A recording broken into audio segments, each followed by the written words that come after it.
Hello, everyone.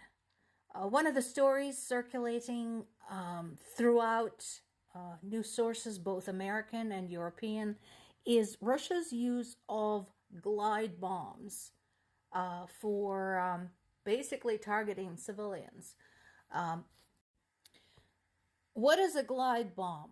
Basically, it is a bomb that has deployable wings. So, you can release a bomb from a bomber or a fighter jet, right?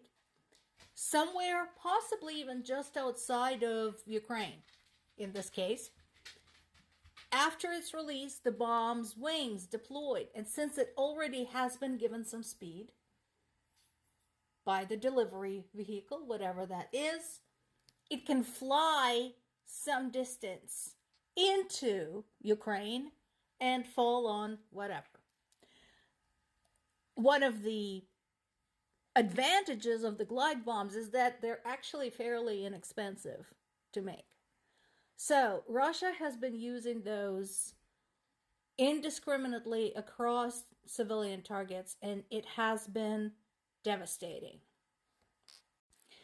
And while it's true that people, for example, in the city of Kharkiv and in other cities, such as my native Zaporizhia, are refusing to panic, and many of them refuse to leave, just like my parents are refusing to leave Zaporizhia. Nevertheless, it doesn't change the fact that all these people are in grave danger. There are inscriptions on everything in Kharkiv, from sugar sachets to walls of the buildings, saying we're all 1654. That is the year the city was founded. And I'm sure there's similar slogans all over Ukraine, all over Ukrainian cities. Once again, doesn't change the fact that civilians are in danger.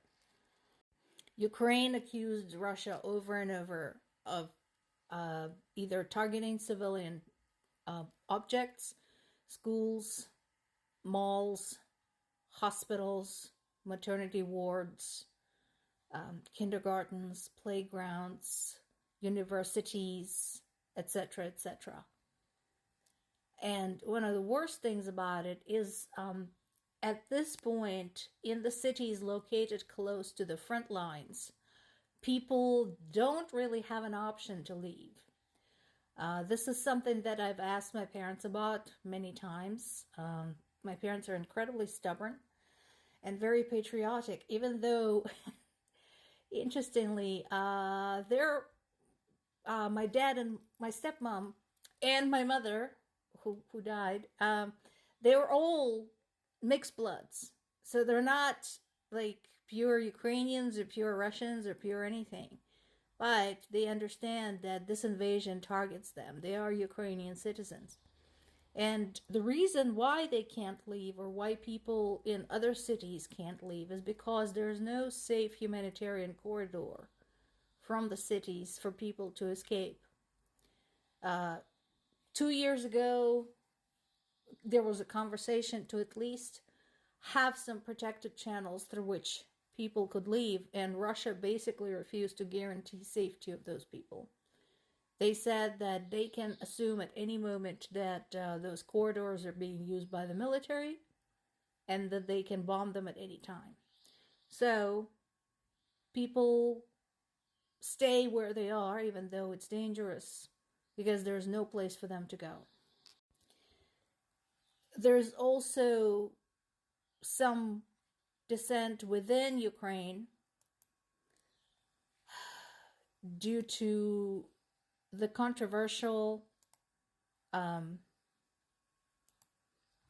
mobilization law coming into force right now. So what's going on with that? I actually asked my dad about this. Basically, as he described it, all the real patriots who went willingly to the front lines have been killed. And those who are left didn't expect that this war will last as long as it has. So now that it's their turn to go and do the fighting, they're not interested. And that's why the mobilization law is so controversial. Somebody has to do the fighting, but people who are capable don't want to. And unfortunately, like in any country, we have people like that in Ukraine. There are people like that in the United States too. I mean, look at President Bone Spurs over there. In addition to making it easier to identify men of the conscription age, the law does expand the advantages for the Army service. So there's some incentives like cash bonuses, money toward buying a house or a car or whatever.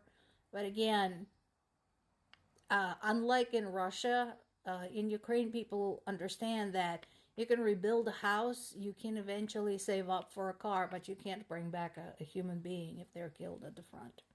So that it is a very difficult situation. Had there been support of other countries, had the UN agreed to introduce the peacekeeping troops, this would have been an easier question to consider.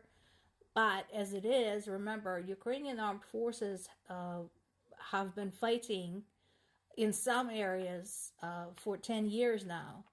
You know, there's Crimea and that border. There is the southeast, the Donetsk-Luhansk region.